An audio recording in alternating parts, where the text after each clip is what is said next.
Work order splitting was created by E2B Technologies to give manufacturing companies the ability to split work in process quantities and cost between work orders in MAS 500 advanced manufacturing. Functions within the module include the ability to split WIP quantities and cost from one work order to another work order. This provides the ability to maximize machine setups by producing all parts through common steps, then splitting quantities to other work orders to complete with specialized steps. The ability to create an unlimited number of splits from an open work order, as well as split the split work orders. The ability to split off bad quantities and cost of parts to new rework work orders, where they can be reworked and completed. The ability to complete partial work order quantities by splitting the parts off to another work order, then completing. This allows more accurate costing for average, actual, LIFO, and FIFO cost methods. Work order splitting was created using the MAS 500 toolset and is integrated with MAS 500 Security, Advanced Manufacturing, Inventory Management, and General Ledger. Security for work order splitting is defined in the MAS 500 Maintain Security Group screen using the module ID of EB. The security task, work order splitting, is assigned permission of supervisory, excluded, display only, or normal. Let's look at work order number 117-01, which we will use to split half of the production to a new work order. We can review the work order details by selecting Step Detail on the Work Order Maintenance screen.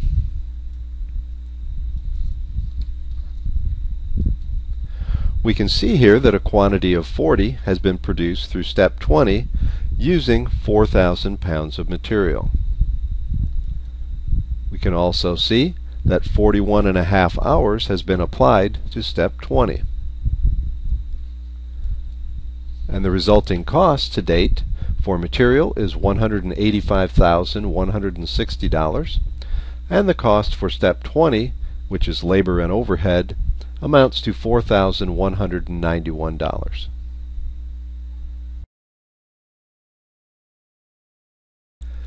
Work order splitting is found on the Manufacturing Activities Work Order section of the Tasks menu.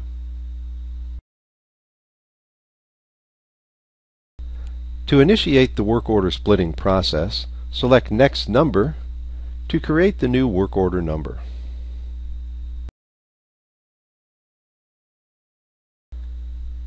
Next, enter the source work order number, enter the last completed step as the split step, enter the new work order quantity, which might be different than the split quantity, and enter the split quantity from the source work order.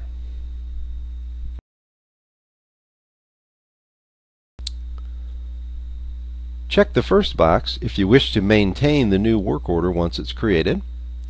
Check the second box if you wish to reduce the source work order quantity.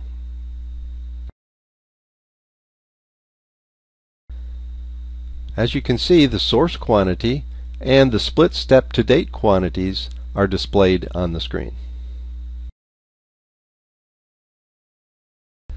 To continue with the process, select Proceed, and Yes to split the work order.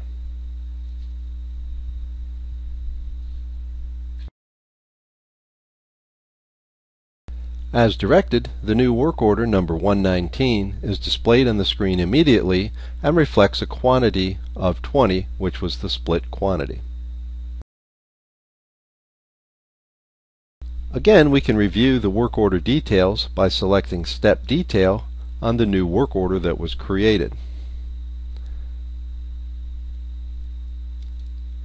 Here we can see 2,000 pounds of material issues is half the 4,000 that was on the previous work order. We now have 20.75 hours on the new work order, which was half of the 41.5 hours on the old work order. And if we review the cost, we can see that the cost is half of the cost that was reflected on the old work order as well. Now let's review the original work order number 117-01, which now reflects a work order quantity of 20 because we directed it to be adjusted by the split quantity.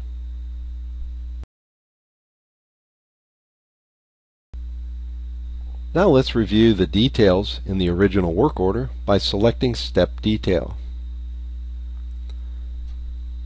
Once again, let's look at Quantity, and we can drill into any one of the steps to view the details. You can see that a transaction has been created to remove 2,000 pounds of the material. If we look at Hours, and we drill into the labor step 20, we can see that a transaction has also been created to remove the quantity as well as the labor hours from the original work order. And if we look at cost and drill into either one of the steps, we can see that again there's transactions to remove the individual costs from the original work order that have now been moved to the new work order.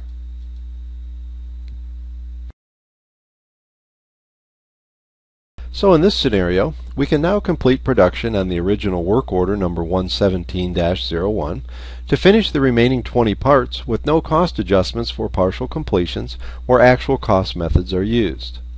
If work order number 119 is for a rework of the 20 parts moved there, then rework steps can be added to the work order and all other steps can be completed. The cost of these 20 parts then will include the rework cost. If no rework is required, the parts can be completed as usual. Work order splitting can be applied again to the original work order 117-01 or to the new work order 119 as many times as required.